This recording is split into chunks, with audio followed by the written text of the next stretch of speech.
Viral di media sosial sebuah video yang menunjukkan anak kucing yang diinjak-injak oleh dua orang remaja hingga tewas.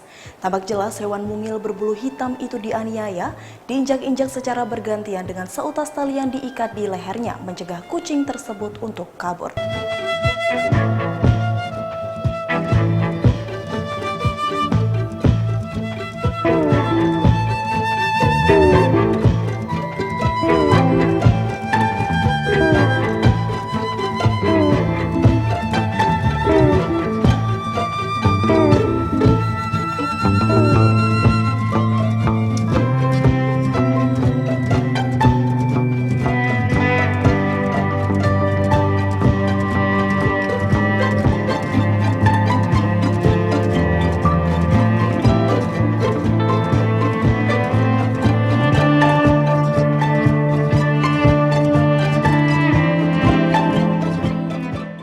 Assalamualaikum warahmatullahi wabarakatuh. Gimana dulur kabarnya? Setelah lama kita berjumpa lagi. Ya, kita bersyukur ya. Alhamdulillah masih diberi kesehatan. Mudah-mudahan dengan adanya virus corona COVID ini segera berlalu dulur. Dulur masih ingat tentang pojok hukum. Episode kali ini saya sebenarnya kepingin membahas beberapa permasalahan hukum yang ada di masyarakat. Namun, tapi karena kendala social distancing, physical distancing, PSBB, stay at home, dan lain sebagainya, maka sementara berhenti dulu. Namun, sekarang kita berjumpa lagi. Oke dulur, tetap semangat ya dulur. Tetap bersyukur, sehat. Dulur, untuk episode kali ini saya akan mengulas yang lagi viral. Bukan masalah prank. Prank dulu sudah pernah saya bahas. Dampak daripada pidana tentang prank yang meresahkan oleh banyak orang. Namun sekarang membahas mengenai yang lagi viral, mungkin dulur-dulur belum tahu. Coba lihat di YouTube. Saya pernah membuka suatu konten YouTube tentang sekumpulan perempuan, anak remaja putri. Di situ dia telah menganiaya hewan, kucing. Jadi mohon maaf, kucing itu kecil, masih kecil, sampai disiksa dengan cara diinjak, mohon maaf, diinjak sampai dia meninggal, sampai dia mati. Seperti itu. Bisa dulur dilihat di konten, dicari di kontennya, mungkin belum terhapus. Oke dulur, jadi judul episode kali ini adalah penganiayaan yang menyebabkan mati atau sampai sengsara hewan peliharaan atau hewan yang bukan peliharaan atau hewan yang dilindungi oleh undang-undang.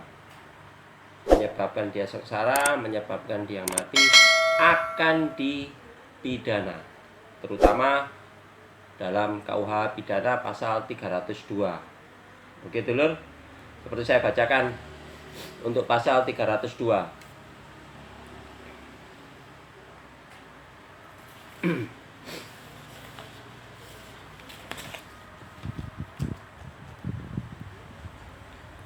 Untuk pasal 302 yang berbunyi diancam dengan pidana penjara paling lama 3 bulan atau pidana denda paling banyak Rp4.500 karena melakukan penganiayaan ringan. Ini masih penganiayaan ringan, jadi 3 bulan ancamannya. Barang siapa tanpa tujuan yang patut secara melampaui batas dengan sengaja menyakiti atau melukai hewan atau merugikan kesehatannya. Yang kedua, barang siapa tanpa tujuan yang patut dengan melampaui batas diperlukan untuk mencapai tujuan itu dengan sengaja tidak memberi makan saja yang diperlukan untuk hidup hewan itu. Jadi hewan peliharaan tidak diberikan makan sampai dia disakiti sampai dan lain sebagainya, dibiarkan sampai dia kelaparan, itu sudah ancaman pidana, bisa sampai 3 bulan ancamannya. Jika perbuatan itu mengakibatkan sakit lebih dari seminggu atau cacat atau menderita luka-luka berat lainnya atau bahkan mati dulu, yang bersalah diancam dengan pidana penjara paling lama hampir 1 tahun dulur, 9 bulan. Loh, sangat ngeri kan dulur? Seperti itu. Itu hanya untuk KUH pidana. Belum nanti undang-undang lain seperti undang-undang satwa, undang-undang satwa-satwa atau hewan yang dilindungi. Itu ancamannya bahkan sampai bertahun-tahun. Nanti kita bahas berikutnya ya. Terus saya bacakan, saya teruskan lagi. Menyebabkan mati, bersalah diancam penjara paling lama 9 bulan atau paling denda paling banyak Rp300. Kalau untuk dendanya memang sedikit. Jika hewan itu milik bersalah, milik tersangka atau milik pelaku, maka hewan itu dapat dirampas. Percobaan melakukan kejahatan tersebut tidak dipidana. Jadi penyiksaan hewan yang seperti di konten YouTube tersebut sebenarnya itu ada ancaman pidananya. Jadi kalau dulur sekarang punya hewan peliharaan dan hewan peliharaan itu tidak dipelihara sebagaimana mestinya, tidak disayang, tidak diberikan makan, bahkan kalau sakit tidak diobati, maka dulur apabila ada orang yang tahu bisa dilaporkan ke pihak berwajib, bisa ke kepolisian maupun bisa ke lembaga swadaya masyarakat yang tentang perlindungan hewan dan binatang, seperti itu. Dan dulur bisa kena ancaman pidana. Sekarang mengenai untuk hewan-hewan ini banyak sekali diklarifikasikan. Itu hewan yang peliharaan.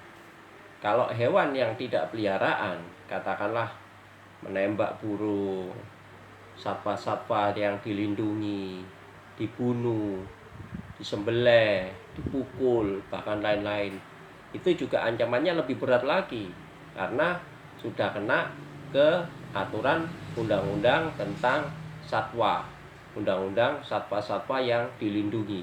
Itu ancamannya bisa sampai 5 tahun, 10 tahun dan denda bahkan sampai miliaran. Seperti itu dulur. Jadi dulur sekarang tahu. Terus juga hewan-hewan yang seperti hewan yang diternakkan, seperti sapi, ayam, kalau dibunuh dengan cara disembelih, sebelum disembelih, kalau sembelihnya sih nggak masalah untuk dimakan, memang hewan-hewan konsumsi seperti itu ya. Namun sebelum disembelih, digelonggong, pernah dulu tahu istilah gelonggong? Nah, sapi gelonggongan itu kan disiksa seperti itu. Itu kalau tahu bisa dipidana. Hal itu sudah termasuk hewan peliharaan yang atau hewan ternak yang untuk dikonsumsi, namun dengan cara-cara disiksa. Itu bisa ancamannya juga ancaman sampai beberapa tahun, seperti itu ancaman pidananya. Saya sangat miris sekali dulur tentang konten YouTube yang 3 anak perempuan sampai dia menyiksa soal kucing kecil, anak kucing, dia pakai kaki sampai benar-benar meninggal, sampai benar-benar mati.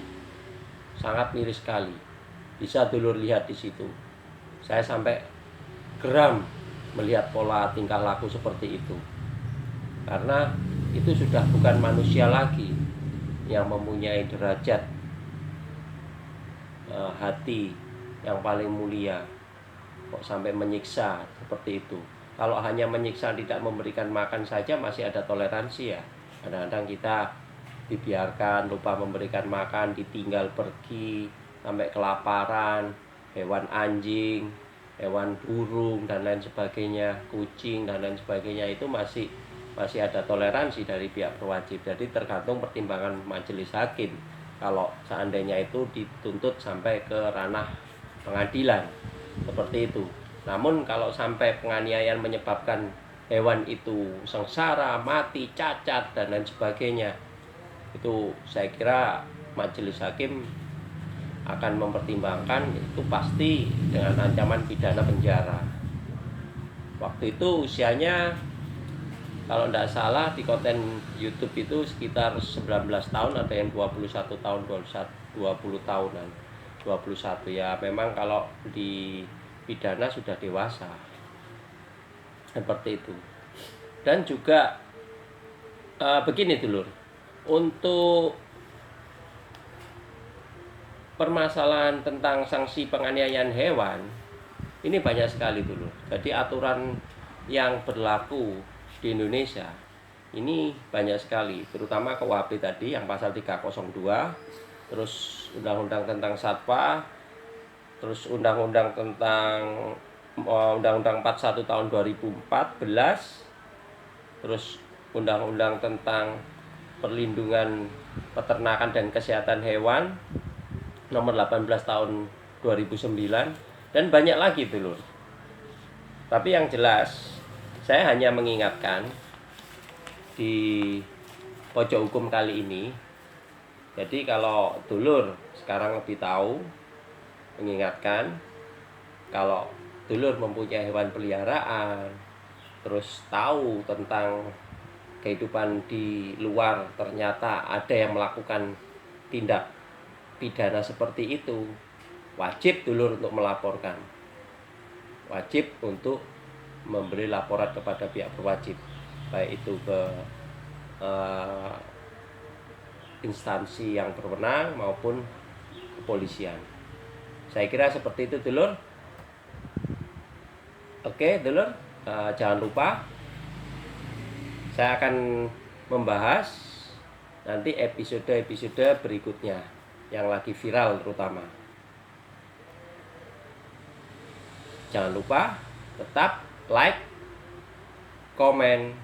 Apabila dulur kurang yakin, kurang puas, atau dulur ada masukan-masukan, kritikan tambahan, atau mungkin ada yang perlu ditanyakan lebih detail lagi, lebih dalam lagi, bisa ke kolom komentar, atau langsung invite di WA saya 083830673557. Dan selalu tetap share dan subscribe. Oke dulur, tetap semangat, tetap sehat, tetap syukur, stay home, PSBB, pembatasan sosial berskala besar. Ikuti anjuran pemerintah agar kita selalu sehat, keluarga sehat, saudara-saudara kita sehat, teman-teman kita sehat semua. Insya Allah COVID-19, virus corona ini segera berakhir. Wassalamualaikum warahmatullahi wabarakatuh.